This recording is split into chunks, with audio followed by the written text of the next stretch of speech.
Hi guys, luto tayo ng turon. Yan, prepare ko to kanina at nilagay ko lang sa freezer. Siguro mga 1 hour lang to guys sa freezer, kaya medyo malambot pa siya. Yan. Lutuin na natin guys tong turon. Yan.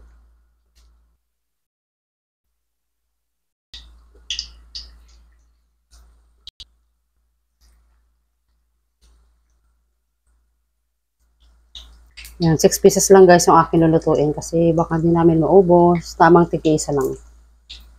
Yan, balikan rin natin guys tong turon. Kasi luto na yung kabila. Bigyan na rin natin guys ng asukal. Tama na ito yung 1/4 cup. Yan, iwala natin guys ng ganyan.